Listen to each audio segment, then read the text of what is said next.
নজর রাখবো পরবর্তী সংবাদে। বর্তমান রাজ্য সরকার রাজ্যের কৃষি দপ্তরের উদ্যোগে আলু চাষের উপর বিশেষ গুরুত্ব দিয়েছে এবং এই আলু চাষের উপর নির্ভর করে যাতে করে কৃষকদের আয় দ্বিগুণ বৃদ্ধি করা যায় সেই নিরিখেও কিন্তু বর্তমান রাজ্য সরকার উদ্যোগ গ্রহণ করেছে। তাই সেই জায়গা থেকে আলু যেহেতু একটি অর্থনৈতিক খাদ্যশস্যের পাশাপাশি বিশেষ খাদ্যের দরবারে গুরুত্বপূর্ণ খাদ্যশস্য, তাই বর্তমানে কৃষকদের আয় দ্বিগুণ বৃদ্ধির পাশাপাশি আলু চাহিদা মেটানোর জন্য গুরুত্ব আরোপ করা হয়েছে। কৃষকদের আয় দ্বিগুণ করার লক্ষ্য বর্তমান রাজ্য সরকার তাই নিরলসভাবে কাজ করে যাচ্ছে কৃষকদের আয় বৃদ্ধির স্বার্থে। বর্তমানে সময়ে রাজ্য সরকারের রাজ্য কৃষি দপ্তর কৃষকদের আয় বৃদ্ধির লক্ষ্যে দেশের বাইরে বিভিন্ন প্রান্ত থেকে উন্নত মানের প্রযুক্তি নিয়ে আসছেন রাজ্যকে কৃষিতে স্বয়ংসম্পূর্ণ করে তোলার লক্ষ্যে, যার মধ্যে গত বছর সাউথ আমেরিকান কান্ট্রির প্যারো থেকে মোহন, লিমা, হিমালিনী, উদয়, সঙ্গম 5টা ভ্যারাইটির উন্নত মানের আলুর বীজ নিয়ে আসা হয়েছে। এই উন্নত মানের বীজগুলি রাজ্যের বিভিন্ন প্রান্তে কৃষকদের মধ্যে বিলি করা হয়েছে। খোয়াই জেলার তেলিয়ামুড়া মহকুমার কৃষি দপ্তরের উদ্যোগে বিভিন্ন এলাকার কৃষকদের আয় বৃদ্ধি করার লক্ষ্যে এই উন্নত মানের আলুর বীজ দেওয়া হয়েছে। কি রয়েছে বক্তব্য শুনুন।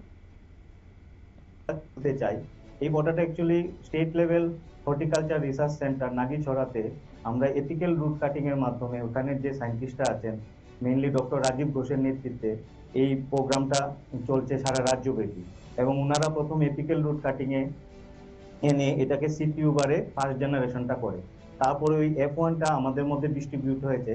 আমি সুপারিনটেন্ডেন্ট অফ এগ্রিকালচার হিসাবে আমরা 10 জন ফার্মারের মধ্যে 100 কেজি করে এটা ইমপ্লিমেন্ট করেছি এবং এটা 5টা গাঁও সভা নিয়ে আমরা কাজ করেছি। আজকে আমরা যেখানে উপস্থিত হয়েছি এটা হচ্ছে খাসিয়ামঙ্গল। বিশেষত্ব হচ্ছে এটা আমরা দেখলাম লক্ষণীয় করলাম যে এটা কম ডিজিজ ফ্রি এবং এটার ম্যাচুরিটি পিরিয়ডও 75 দিনের মধ্যে আমরা ম্যাচুরিটি পিরিয়ডে চলে এসছে। যেটা আমরা পাশের প্লটে আমরা একটা টিপিএস প্লট করেছিলাম দেখার জন্য যে এটা টিপিএস থেকে এটা কতটুকু বেটার।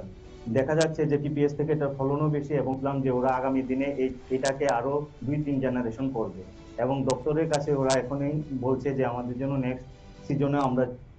আপনারা শুনলেন ওনার বক্তব্য। অবশ্য কৃষকরা বর্তমানে এআরসি পদ্ধতিতে আলু চাষ করছে এবং বিশেষজ্ঞরা সেই বিষয়টি খতিয়ে দেখছেন। অবশ্য যে বিষয়ে জানা গেছে কৃষকরা আগে যে তথাকথিত পদ্ধতিতে আলু চাষ করতো তাতে করে কৃষকদের আয় সেভাবে আসতো না, কিন্তু বর্তমানে এই এআরসি পদ্ধতি চালু হওয়ার ফলে কৃষকদের আয় দ্বিগুণ হচ্ছে এবং যার ফলে কৃষকরাও অত্যন্ত খুশি বলে আজকে তিনি জানিয়েছেন।